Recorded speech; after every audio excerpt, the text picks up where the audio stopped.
మీరు హిందువే. ఎస్. మీ పేరు కాసిం ఏంటి? సో నిజంగా ఈ ప్రశ్నకు నేను సమాధానం రాయడం మొదలు పెడితే ఒక పుస్తకం రాయొచ్చు అవునా? ఇప్పటి వరకు. అవునా? అంటే ఇంటర్మీడియట్ వరకు నాకు పెద్దగా దానికి సంబంధించిన సమస్య ఎప్పుడు కలగలే. ఓకే. అయితే ఒక్కసారి నాకు స్కూల్లో మా టీచరు ఒక 1 ఇయర్ అనుకుంటా ముస్లిం అయిన ప్రిన్సిపాల్ ఉన్నాడు. అచ్చా. ఆయన ప్రిన్సిపాల్గా ఉన్నప్పుడు ఇద్దరు ముగ్గురు మా క్లాస్లో 32 మంది ఉంటే 32 మందిలో ఒక అతని పేరు హుస్సేన్ అని ఉండే. అతను కూడా దళిత్ బాయ్. అచ్చా. సరే నా పేరు కాసిం. తర్వాత ఇంకొకని పేరు సైదులు ఏదో ఉండే. ఓకే. అయితే వీళ్ళు పేర్లు మార్చుకోవాలని చెప్పేసి అందరూ అనుకున్నారు. ఓకే. నేను కూడా అనుకున్నా. హుస్సేన్ ఉన్న ఆయన వినోదు అనే పేరు పెట్టుకున్నాడు. సరే ఇంకొక ఆయన ఏదో గోపాల్ ఏదో పేరు పెట్టుకున్నాడు. నా పేరు కాసిం కనుక నేను కరుణాకర్ అని పెట్టుకుందామని అనుకున్నా. నేను కూడా ఓకే. అనుకుని సార్కు చెప్పిన. అయితే 10th క్లాస్ నామినల్ రూల్స్ రాసేటప్పుడు ఒక్కసారి చేంజ్ అయ్యి వచ్చింది అనుకో, ఇక మన పేరు చేంజ్ అవుతుంది. అయితే ఎందుకో మరి వాళ్ళిద్దరి పేర్లు చేంజ్ అయ్యి హాల్ టికెట్లు వచ్చినాయి కానీ నాకు రాలే. సరే నాకు ఇక నేను రాలేదు కదా, ఫోన్లే అని చెప్పేసి నాకేం పెద్ద సమస్య లేదు కదా, అది నడిచిపోయింది. ఇంటర్మీడియట్కి వెళ్ళిన తర్వాత అప్పుడే నాకేం ప్రాబ్లం లేదు. ఎప్పుడైతే నిజాం కాలేజీకి వచ్చానో, నిజాం కాలేజీకి వచ్చిన తర్వాత సరే నీకు కూడా ఐడియా ఉంది, మనం ర్యాగింగ్ చాలా విపరీతంగా ఉండేది ఆ రోజుల్లో. చాలా హైఫై విద్యార్థులు కూడా ఉండేవాళ్ళు. మనమేమో మామూలు స్లిప్పర్లు వేసుకొని మనం వచ్చాం, బిక్కు బిక్కు అంటూ మనం వచ్చాం. అప్పుడు ఫస్ట్ గేట్ ఒకటే ఉండేది, రెండో గేట్ ఉండేది కాదు. అట్లా నేను ఒక చిన్న చేతిలో పుస్తకాలు పట్టుకొని స్లిప్పర్లు బాట స్లిప్పర్లు వేసుకొని ఇట్లా వస్తూ ఉంటే ఈ రైట్ వైపు చిన్న చెట్లు ఉండేది. ఆ చెట్టు కింద ఒక ఆయన కూర్చొని బుల్లెట్ బండి మీద కూర్చొని ఒరే రారా అన్నాడు. అయితే వెళ్ళాను, నేను దగ్గరికి వెళ్ళాను. వెళ్ళిన తర్వాత ఏం పేరు అన్నాడు. చెప్పిన పేరు చెప్పిన. ఎక్కడి నుంచి వచ్చినావు అంటే మహబూబ్ నగర్. ఓ నల్లమల్లనా, నక్సలైట్లు ఉంటారా మీ దగ్గర? ఉంటారు అని చెప్పిన. సరే నువ్వు పాట పాడాలి అన్నాడు. సరే అని ఒక పాట ఒక చరణం పాడిన. డ్యాన్స్ చేయాలి అన్నాడు. నాకు డ్యాన్స్ రాదు అన్నా. నేను సీనియర్ని చెప్తున్నా నువ్వు చేయాలి అన్నాడు. నాకు రాదు అన్నా. 2-3 సార్లు రాదు అని రాదా రాదు.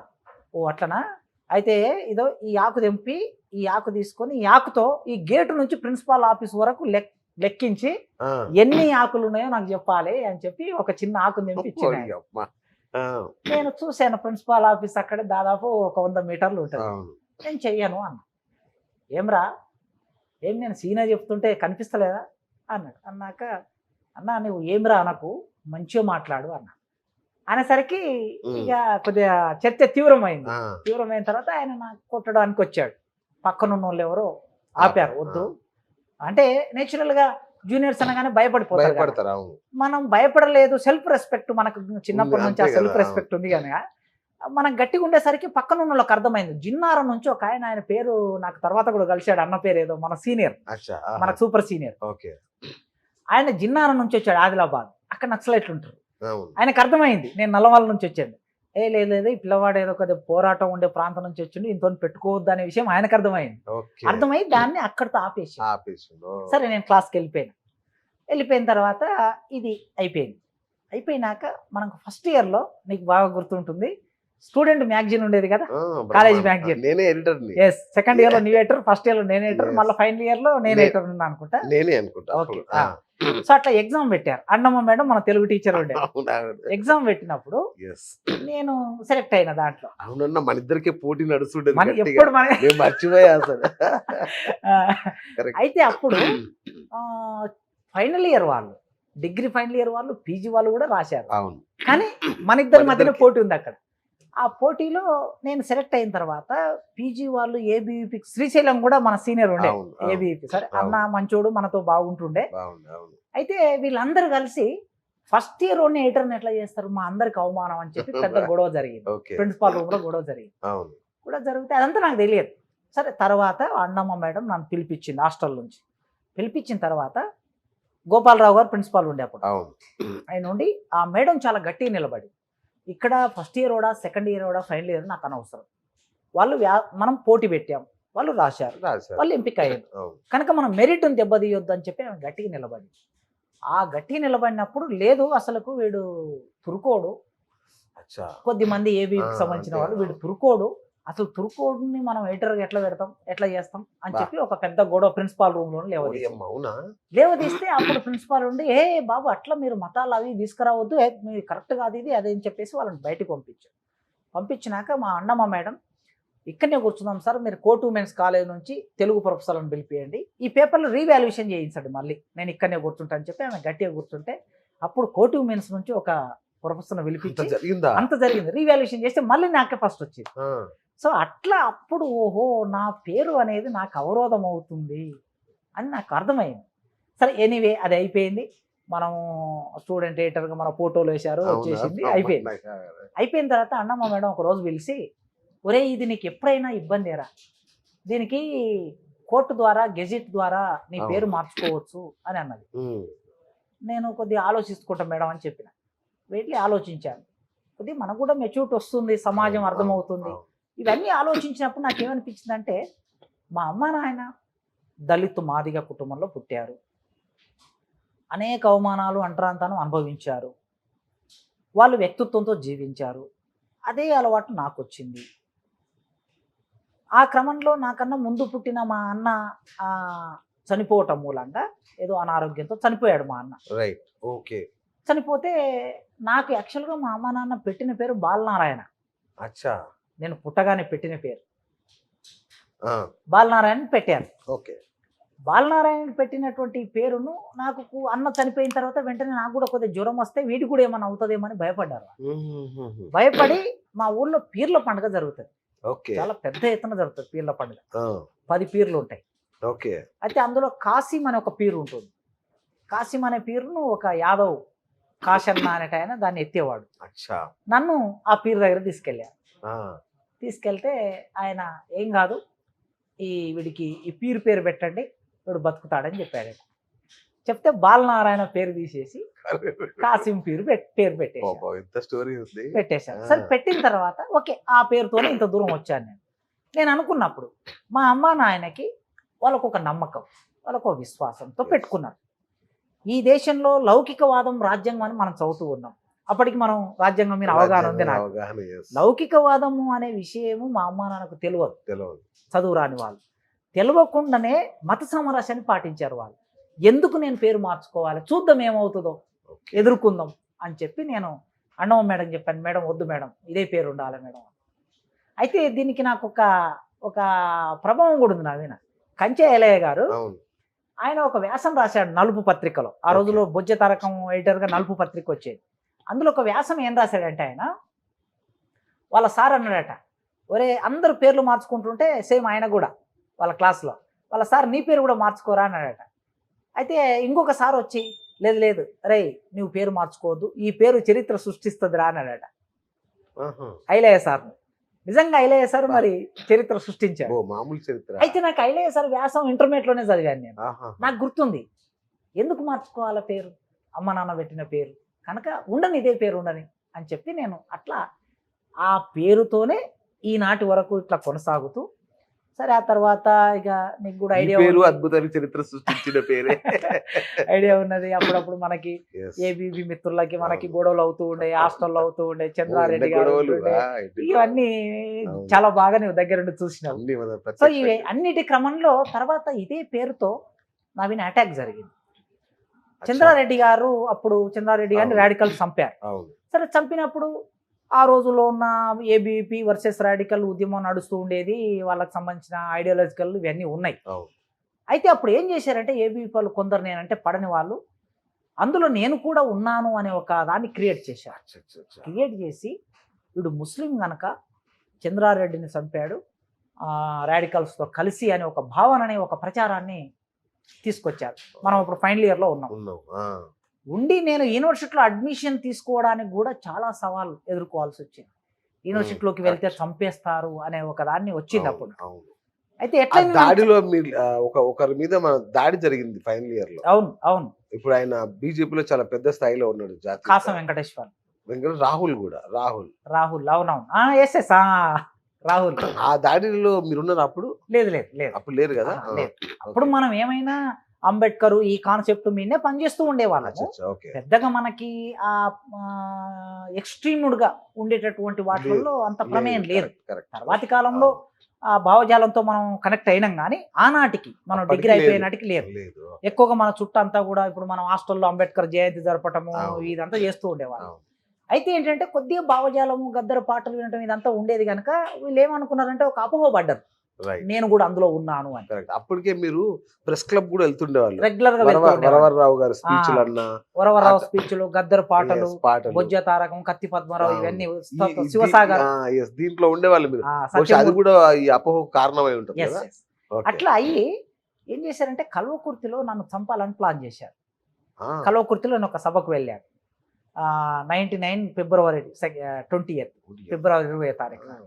అప్పటికి తెలంగాణ స్టూడెంట్ ఫ్రంట్ పెట్టాను నేను యూనివర్సిటీకి వెళ్ళిన తర్వాత. మనం నిజాం కాలేజ్ నుంచి యూనివర్సిటీకి వెళ్ళాక ఆ.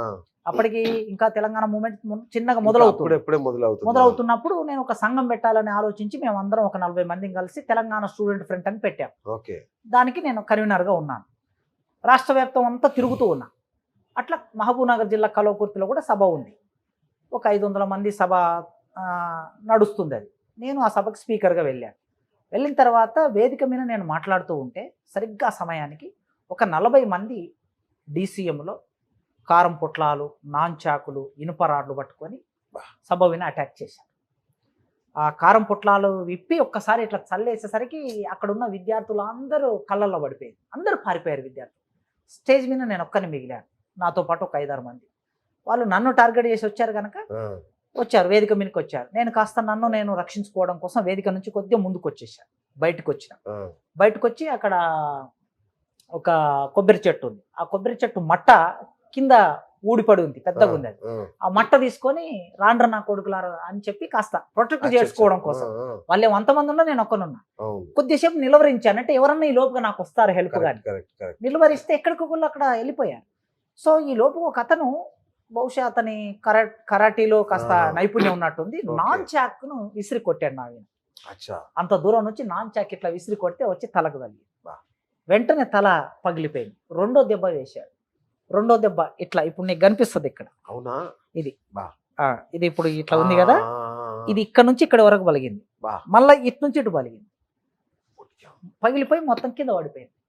కింద పడిపోయిన తర్వాత మొత్తం బ్లడ్ అంతా అయిపోతే చచ్చిపోయాడు అని చెప్పేసి వదిలేసి వెళ్ళిపోయాడు. వెళ్ళిపోయిన తర్వాత ఇక నా ఫ్రెండ్స్ కొద్దిమంది వచ్చేసి నన్ను హాస్పిటల్ తీసుకెళ్ళి తర్వాత మళ్ళీ ఇక అక్కడ నుంచి హైదరాబాద్ షిఫ్ట్ చేసింది. అక్కడ హైదరాబాద్ షిఫ్ట్ చేస్తే హైదరాబాద్లో ఉస్మానియా హాస్పిటల్లో డాక్టర్ మాధవరెడ్డి గారని మహానుభావుడు బతికిచ్చాడు నన్ను. ఆయన సర్జరీ చేసి చనిపోయాడు. ఆయన హార్ట్ అటాక్ చనిపోయాడు. చాలా ఫేమస్ న్యూరో సర్జన్ ఆయన, బతికిచ్చాడు. సో అది నా పేరుతో వచ్చిన. అయితే అక్కడ వచ్చిన వాళ్ళలో ఎక్కువ మంది ఎస్సీలు ఉన్నారు. తర్వాత కేసు అయింది, నేను హాస్పిటల్లో ఉన్నా. ఆ దాడిలో వచ్చినటువంటి వాళ్ళు నేను హాస్పిటల్లో పడిన తర్వాత ఆ ఇన్సిడెంట్ జరిగాక మొత్తం జిల్లా పేపర్లో నా గురించి మొత్తం స్టోరీ వచ్చింది. ఎవరు, ఏ ఊరు, ఏమిటి, ఏ కమ్యూనిటీ మొత్తం వచ్చింది. వచ్చేసరికి ఆ వచ్చిన పిల్లలందరూ అయ్యో షాక్, ముస్లిం అని తీసుకెళ్లారు కదా మమ్మల్ని, ఈయన ఎస్సీ అని మాకు తెలియదు అని వాళ్ళు షాక్ అయిపోయి ఇక కొద్ది నేచురల్ గా, అంటే ఏబీబీ వర్సెస్ రాడికల్స్ అనేది నడుస్తుంది కదా ఆ రోజుల్లో, ఉద్యమం బాగా బలంగా ఉండేది కదా. అరే మేము దాడి చేశాము ఆయన మీద అంటే మమ్మల్ని ఏమో చేస్తారు వీళ్ళు అనే భయం వాళ్ళకు పట్టుకున్నది. వాళ్ళందరూ నేను హాస్పిటల్ నుంచి డిశ్చార్జ్ అయ్యాక వచ్చారు నా దగ్గరికి. అన్న మమ్మల్ని క్షమించు, మాకు తెలియదు, మమ్మల్ని ఏదో ఒక వైన్ షాప్ ఉన్నది వాళ్ళకి సంబంధించింది తీసుకెళ్లారు, వైన్ తాగించారు, హిందూ మతానికి వ్యతిరేకంగా ఒక ముస్లిం వీడు పనిచేస్తున్నాడు అని చెప్పేసి నన్ను తీసుకొచ్చారు. అట్లా వచ్చాము మేము, నువ్వు మా వాడివని తెలియదు, దాడి చేసిన వాళ్ళే మమ్మల్ని క్షమించి వచ్చి వాళ్ళు అడిగారు. అడిగితే చెప్పాను నేను, మీరు నిజంగా జీవితంలో పశ్చాత్తాపడుతున్నారా, నిజంగా రియలైజ్ అవుతున్నారా? మీరు నిజంగా రియలైజ్ అవుతే మీ జీవితంలో నేను మిమ్మల్ని కోరుకుంటున్నది, మతం పేరు మీద వేరే వాళ్ళను చంపే ఆలోచన విధానంలో మీరు ఉండకండి, మానవత్వం పేరు మీద సమాజాన్ని బాగు చేసే ఆలోచనలో మీరు ఉండండి, అదొక్కటే కోరుకుంటున్నా. కేసు నడుస్తుంది ఎట్లయినా, కానీ నేను ట్రయల్ నడిచేటప్పుడు నేను రాను, సాక్ష్యం చెప్పను, మీకేం నిజంగా పనిష్మెంట్ పడుతుంది. నేను అక్కడ వెళ్తే వాళ్ళందరికీ పనిష్మెంట్, అటెంప్ట్ మర్డర్ అది. కనుక నేను కేసుకు వెళ్ళలేదు, ట్రయల్కు వెళ్ళలేదు, కేసు కొట్టేసి. సో అట్లా ఆ రోజుల్లో జీవితం అంటే చావు, ఒక కవి రాశాడు, చావు ద్వారాల వద్ద నిలబడి రా రమ్మని ఆహ్వానిస్తుంటే విసరి గోడకు దిగ్గొట్టిన వాడు వీరుడు అని చెప్పి ఒక కవి రాశాడు. అది అట్లా చావు బతుకుల్లోంచి బయటకు వచ్చాను నేను. ఒక రకంగా నాకు పునర్జన్మ. ఒకసారి బుల్లెట్ గాయాలు కూడా అయినాయి కదా. లేదు బుల్లెట్ ఆ. అచ్చా, ఇదే ఇన్సిడెంట్ ఇదే ఇన్సిడెంట్ అప్పుడు పెద్ద ఎత్తున బాగా అయింది. మన నిజాం కాలేజీలో కూడా మీటింగ్ అవును, పెట్టారు, అవును, వాల్ అవును, పోస్టర్లు చేశారు. అవును. సో అట్లా కేవలం నా పేరు ఐడియాలజీ ఒకటైతే వాడు ఐడియాలజీని చెప్తే నా మీద దాడికి రారు కదా వేరే జనాలు, అవును. కనుక ముస్లిం అని చెప్తే వస్తారనే దాంతో అట్లా తీసుకొచ్చారు. ఆ. అది జరిగిపోయింది. అది ఇంకొక సంఘటన. తర్వాత 2004లో మన Osman university degree college affiliated కాలేజీలో పోస్టు పడింది. అప్పటికి నాకు పీజీ అయిపోయింది, తెలుగు సెంట్రల్ యూనివర్సిటీలో ఎంఫిల్ అయిపోయింది. నాకు అప్పటికే నెట్ ఉంది. ఆ నోటిఫికేషన్ పడినప్పుడు నేను అప్లై చేశాను. ఎస్సీ పోస్ట్ అది. ఓకే. అప్లై చేస్తే బ్యాక్లాగ్లో పోస్ట్ నాకు వచ్చింది. వచ్చిన తర్వాత అది కాలేజెట్ కమిషనర్ ఆఫీస్ వాళ్ళు అపాయింట్మెంట్ ఆర్డర్ ఇవ్వాలి. ఓకే. అయితే లంచం ఇస్తేనే అపాయింట్మెంట్ ఆర్డర్ ఇస్తారనే విషయం నాకు తెలియదు. ఓకే. పైగా లంచం ఇవ్వాలనే ఆ దృష్టి మనకు లేదు, దానికి మనం వ్యతిరేకం. రెండోది లంచం ఇవ్వాలంటే ఆ డబ్బులు కూడా మన దగ్గర కావాలిగా లేవు. సరే నెల అయింది, 2 నెలలు అయింది, నాకు అపాయింట్మెంట్ ఆర్డర్ రాలేదు. ఓ రోజు ప్రిన్సిపాల్ దగ్గరికి వెళ్ళి అడిగాను, సార్ నాకు ఆర్డర్ రాలేదు ఏమిటి సార్ అంటే, కొద్దిగా ఉంటుందండి ఆఫీస్లో వెళ్ళి కలవాలి మీరు అది అని చెప్పింది ఆయన. సరే అని వెళ్ళాను. నాంపల్లిలో ఉంటుంది ఆఫీస్, ఇంటర్మీడియట్ బోర్డు పక్కన ఉన్నత విద్యా కమిషనర్. వెళ్ళి సూపరింటెండెంట్ వెళ్ళి కలిశారు. కలిస్తే ఇట్లా సార్ ఇట్లా నేను ఫలానా పేరు అంటే కిందికి మీనికి చూశాడు. చూసి ఏంది అన్నాడు. అంటే అదే సార్ ఇట్లా అపాయింట్మెంట్ ఆర్డర్ రాలేదంటే, వస్తుంది అంత తొందర ఏంటంటే 2 నెలలు అయింది సార్ ఇంటర్వ్యూస్ అయ్యి అంటే, వస్తుందా ఏం పేరు నీ పేరు? కాసిమా. కాసిమా? అవును. అవునా నీవు ముస్లిం కదా, నీకు ఎస్సీ దాంట్లో ఎట్లా సెలెక్ట్ అయినావు నువ్వు అన్నాడు. అన్నాక నేను ముస్లిం కాదు సార్, నేను ఎస్సీ.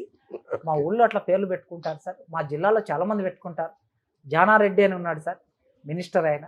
మరి జానారెడ్డి జాన్పాడ్ దర్గా అయినది, జాన్పాడ్ దర్గా పేరు జానారెడ్డి. సైదిరెడ్డి ఉంటాడు సార్, సైదులు అనేటటువంటి పేరు ముస్లిం పేరు. మరి సైదిరెడ్డి ఆయన రెడ్డి కాకుండా ఆయన ముస్లిం అవుతాడా? తర్వాత మస్తాన్ అని ఉంటారు సార్, జాంగీర్ అని ఉంటారు సార్. కనుక హిందువులు చాలామంది మన దగ్గర దర్గాల పేర్లు పెట్టుకోవడం తెలంగాణలో ఒక ట్రెడిషన్ సార్ అని చెప్పాను. ఓపికతో చెప్పాను, వినలే ఆయన. వినకపోయేసరికి సరే సరే ఆలోచిద్దాం, నేను ఎంఆర్ఓకి రాస్తా అన్నాడు. నేను అన్నా సార్ మీరు రాస్తే ఇమీడియట్గా రాయండి, లేట్ చేయకండి. మీరు మా ఎంఆర్ఓకి రాసి తెప్పించుకోండి క్లారిఫికేషన్, కానీ ఆలస్యం చేయకండి అని. వారం రోజులు చూసి మళ్ళీ వెళ్ళాను. వెళ్ళిన తర్వాత రెండోసారి అంటాడు, అవునాయా నీవు నెట్ ఉందా నీకు అన్నాడు. నెట్ ఉంటేనే కదా సార్ నేను సెలెక్ట్ అయినా అన్నాక, నెట్ సర్టిఫికేట్ లేదు నీ దాంట్లో ఎన్క్లోజర్స్లో అన్నాడు. నేను పెట్టాను సార్ అన్నాక, చూడు ఎక్కడ పెట్టినావు అని ఆ ఫైల్లో ముందు వేసాడు. దానికి ఎన్క్లోజర్ లేదు. పక్కన ఒక క్లర్క్ ఉన్నాడు, వాడు ముస్లిం ఆ పిల్లవాడు. వాడు ఏమనుకున్నాడో, ఆ పక్కన కూర్చొని అటెండరు క్లర్క్ అనుకుంటా కూర్చొని వాడు నన్ను ఇట్లా ఇట్లా అంటున్నాడు. ఇట్లా ఇట్లా అంటే అక్కడ డస్ట్బిన్ ఉంది, ఆ డస్ట్బిన్లో ఒక సర్టిఫికెట్ ఉంది. నేను ఇట్లా అన్నప్పుడు వాడు ఏదో 2-3 సార్లు అన్న తర్వాత డస్ట్బిన్ నుంచి తీశాడు. తీస్తే నా పేరుతో ఉన్న నెట్ సర్టిఫికెట్. ఏంటి సార్ మీ డస్ట్బిన్లోకి నా సర్టిఫికెట్ ఇక్కడ ఎట్లా వచ్చింది సార్ అని అడిగాడు. వాడు నోరు మూసుకున్నాడు. మూసుకొని సరేలే చేస్తాము అన్నాడు. ఇక నాకు ఇట్లా కాదులే అని చెప్పేసి మన యూనివర్సిటీకి వచ్చి ఒక 5-6 మందిని తీసుకొని వచ్చిన మళ్ళీ సాయంత్రానికి ఆఫీస్కి వచ్చి, ఇక మనతో వచ్చిన వాళ్ళు నేరుగా డైరెక్ట్గా వెళ్ళి ఆయన టేబుల్ దగ్గరికి వెళ్ళి, టేబుల్ గ్లాస్ ఉంటుంది కదా, ఒకసారి గ్లాస్ ఇట్లా లేపి కింద వేసిండ్రు. వేసేసరికి అద్దం పగిలింది. కలిసిరా ఏంది ఏం సంగతి, ఏం బెదిరిస్తున్నారా అదేదో ఇదా అన్నాడు. బెదిరించడం తమాషా చేస్తున్నావు, ఒకసారి ముస్లిం అంటావు, ఒకసారి నెట్ సర్టిఫికేట్ లేదంటావు, ఒకసారి అది అంటావు. యాక్చువల్గా ఏంటంటే ఆయనకు డబ్బులు ఇస్తే నడుస్తుంది, ఒక 5,000 ఇవ్వాలి. ఆ రోజుల్లో 5,000 అంటే 2004లో అది మన నుంచి అయ్యే పని కాదు. రెండోది ఇన్ ప్రిన్సిపల్ మనం లంచానికి వ్యతిరేకం కనుక ఇక చేసరికి అప్పుడు కమిషనర్ పరిగెత్తుకుంటూ వచ్చింది, గొడవ నడుస్తుంది. ఏం జరిగిందంటే చెప్పాను నేను, మేడం ఇది పరిస్థితి, ఇన్ని రోజుల నుంచి తిరుగుతున్నాను అంటే, ఏమై అట్లెందుకు చేసినావు బాబు, మీరు ఏం గొడవ చేయకండి, మీకు గంట సేపట్లో మీకు అపాయింట్మెంట్ ఆర్డర్ వస్తుందని చెప్పేసి ఆమె అక్కడ కూర్చొని ఆర్డర్ తయారు చేయించి కాలేజీకి పంపించేసి. ఇక్కడ ఒకటి అంటే కాసిం అనే పేరు, ఇది ఇంకొక ఇన్సిడెంట్. ఇట్లా ఇక నాకు ఇంటర్నల్గా మా సంఘాలలో నేను పనిచేస్తున్న చోట, తర్వాత సెమినార్లలో అవకాశాలు ఇచ్చే చోట, రకరకాల చోట ఉన్నాయి. అవన్నీ రాస్తా ఎప్పుడో ఒకసారి ఒక పుస్తకమే రాయాలి నిజంగా. అంటే దీనికి మన లౌకికత్వానికి పెద్ద సంబంధం ఉంది. సో అట్లా ఇప్పటికి కూడా నేను గర్వపడతాను. ఏమిటంటే మా అమ్మ నాన్న ఈ దేశంలో ముస్లిం పేరు పెట్టుకోవటం అనేది ఒక లౌకిక విలువలకి అదొక దాఖలా, కరెక్ట్. అదొక సాక్ష్యం. అవును. అందుకే ఎన్ని సమస్యలు ఎదురైనా కూడా మామూలుగా కవిత్వం రాసే కవులు చాలా మంది కలం పేర్లు వేరే పెట్టుకొని ఆ పేరుతోనే అవును. ఉనికిలోకి వస్తారు. అవును. నేను అట్లా కూడా రావచ్చు నిజంగా రావచ్చు. రావాలనుకుంటా, కరెక్ట్ కరెక్ట్. కానీ నా పేరు కాసిం అనే సమాజంలోకి వెళ్ళిపోయింది అవును. కనుక ఇదే పేరుతో జీవించాలి, ఇదే పేరుతో చిట్ట చివరి వరకు ఉండాలనే దాంతో నేను దానికి